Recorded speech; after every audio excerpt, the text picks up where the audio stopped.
With Sakurai showing off Kazuya's extensive moveset on Monday, and the reveal that major hopefuls Dante and Shantae would be relegated to Mii Fighter costumes, I thought it might be fun to speculate who will actually fill the final spot in the Fighter Pass 2. But the more I thought about it, the more I realized that a lot of the other hopeful inclusions might not get in for a number of reasons, and so that's what this video today is all about.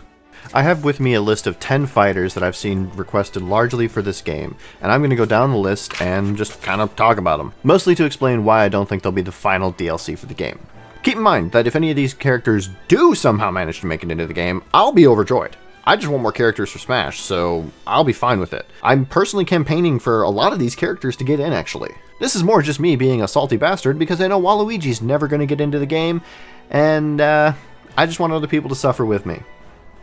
Let's get into it. What's up, Doc? Cinderace drew in a lot of fans of the franchise with his soccer ball antics and Bugs Bunny attitude. But Cinderace will not be the final DLC for Smash Ultimate for one simple reason. The spotlight has passed. Sword and Shield released at the tail end of 2019, almost 2 years ago now, and the DLC for the game came out and was largely forgotten about. So what's more likely to happen is that we're going to get a chibi version of the trainer from the upcoming Diamond and Pearl remakes, because those were such a big hit with fans, and send poor little Cinderace to the penalty box while Infernape takes a free kick for the goal.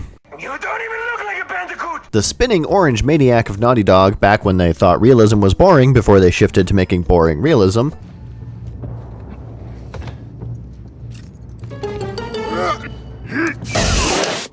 Don't let your kids watch it! Crash Bandicoot is one of the most requested characters for DLC I've ever seen, and yet that won't get him through the door. Crash is more associated with Sony than he is with Nintendo, and while Activision might be willing to grease the wheels and get him in there for a quick buck, it's actually Crash's personal history with Nintendo that'll be keeping him out of the game. Summer boy, mustache man, your worst nightmare has arrived. You can't have part of your main marketing campaign for your premier title be bad-mouthing Nintendo HQ with a megaphone and expect to get an invite to the party. Mario holds a grudge, man, and that grudge is truly what's keeping this memorable mutated marsupial out of the running. Tonight at 11. The Viceroy of Violence, the Master of Mutilation, and the Kingpin of Killing, Doomguy might not have an actual name, but he does have two fists that he probably named something very clever and violent sounding that allow him to rip through the hordes of hell, that also allow him to hold a variety of sharp and dangerous weapons that also allow him to rip through the hordes of hell.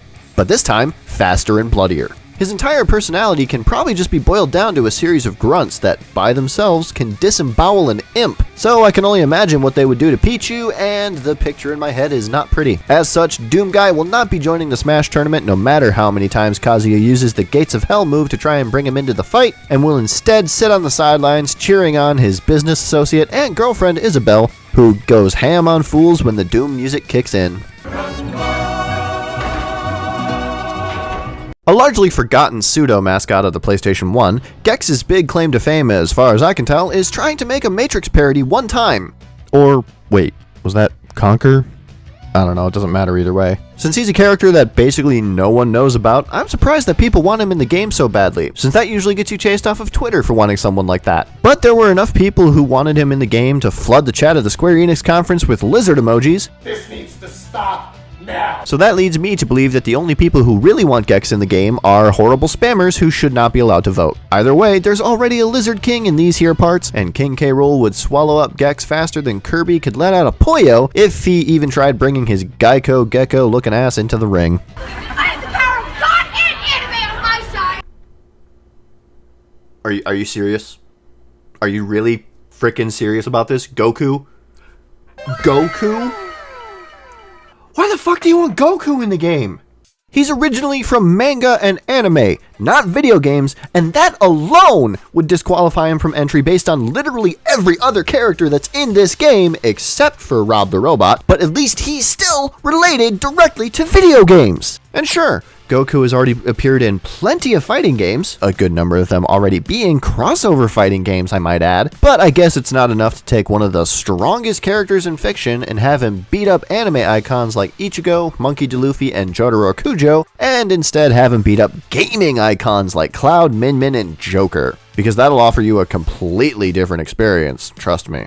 I want to hug you like big, fuzzy Siberian bear. The big sandwich-loving member of the Two Fort Mercs, Heavy is probably the most iconic of the characters from a game built around its iconic characters. But Heavy and the rest of the Mercs are stuck on Steam working for Valve's own cross-promotion empire, releasing thousands upon thousands of hats onto unsuspecting players looking to buy literally anything else in the 2010s. Beyond that, I don't think they could really build a truly faithful moveset for him that isn't based solely around his boxing gloves and minigun, not to mention that if they're not careful, Heavy getting into Smash might actually entice people to start asking louder for Team Fortress 3. And as we all know, Gabe Newell hates the number 3 so much that I'm pretty sure he would probably change his birthday if he could. Plus, there's the fact that Valve has largely forgotten about Team Fortress 2 since 2017.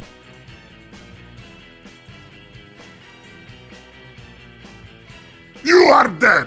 Not a big surprise. So it's pretty unlikely that he'll be in a sandwich eating contest with Wario anytime soon outside of In My Dreams. Sir, I need a nuggie.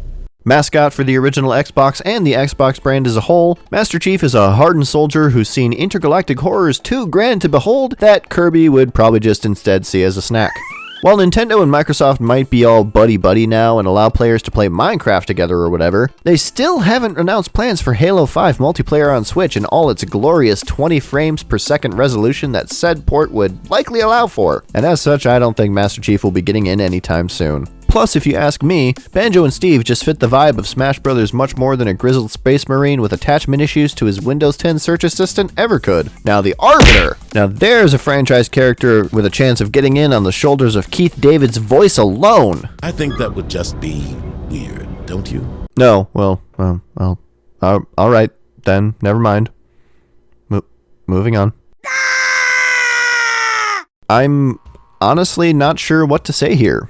I mean, if it hasn't happened yet, then I don't think it ever will. Rayman's popularity has pretty much gone down in recent years thanks in large part to no major releases, and the only Rayman adjacent things that have actually come out since Legends are a couple of web browser and mobile games, and on consoles you've got the Mario+Rabbids series, which don't even feature him. At this point, it's just more likely that we're going to get a rabbit in the game before we get Rayman, but not as a Mii costume either. No. The rabbit will be coming in as a full-fledged fighter, with their own distinct moveset and everything, just to really stick it to us Rayman fans. Plus, how would you even begin to program a character into a fighting game who doesn't even have their limbs attached? That's like an absolute absurdity. What? Yeah, I know Master Hand is already in the game. Yeah, I know you can play as him at one point in the story mode, but that doesn't really count. You know what? I'm getting off track. So we're just gonna move on now. I found you, Faker. If there's one thing to take away from this list today, it's that characters who are known primarily for using guns to kill people are unlikely to find their way into the Smash tournament. Though it's not entirely out of the wheelhouse, you better believe that Sonic's Hot Topic obsessed twin here isn't getting in. The real issue here is that aside from giving him a gun and some nonchalant grunts for voice lines, Shadow's whole thing would just be Sonic's moveset all over again. At night. Besides, Shadow is far too busy trying to make the next great Battle Royale game to bother with the Smash tournament, so maybe those Jonesy rumors might have some merit to them after all. We'll have to wait and see. It's time for the moment you've been waiting for.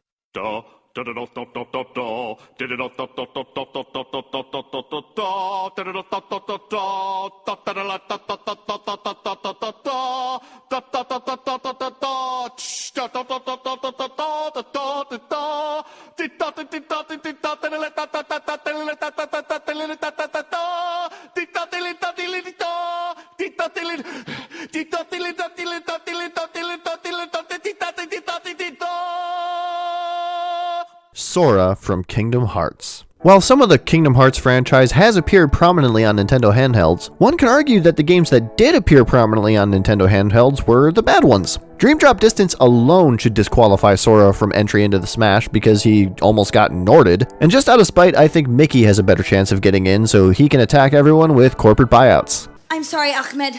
You are not destroying this kingdom anytime soon. Wanna bet? No.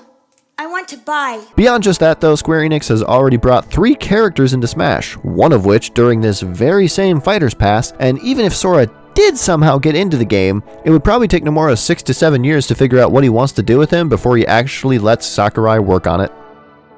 And there you have it. Hopefully I've ticked off at least a few of you by deconfirming your big Smash hopefuls, because at this point I'm just sick of people whining and complaining when they don't get their cross-promotion in the video game. Oh no! Like I said, I would be perfectly fine with just about any of these characters being the final DLC for the game. I personally think that Nintendo should just be done with cross-promotion characters for the last DLC and introduce someone from one of their own franchises. It could be a Pokemon, maybe Impa or Girahim for The Legend of Zelda to help celebrate the 35th anniversary, Dixie Kong, Paper Mario, Gooigi, Yarn Kirby, hell, motherfucking Waluigi, come on man, it's been too long. For me, Super Smash Bros. Is already a fantastic celebration of gaming, with a wide variety of characters not only from Nintendo's past, but from gaming itself. I would love to go back to the days when I could watch a reveal without having to worry about the flood of resentment and hatred that comes with it. But this is the internet we live in now, so I guess it's just going to get worse. So I'm going to retreat to my bunker now before all of the hatred is slung my way for implying that Sora won't ever get into Smash Bros. And I will hopefully see all of you in the next video. So I just realized something. Rayman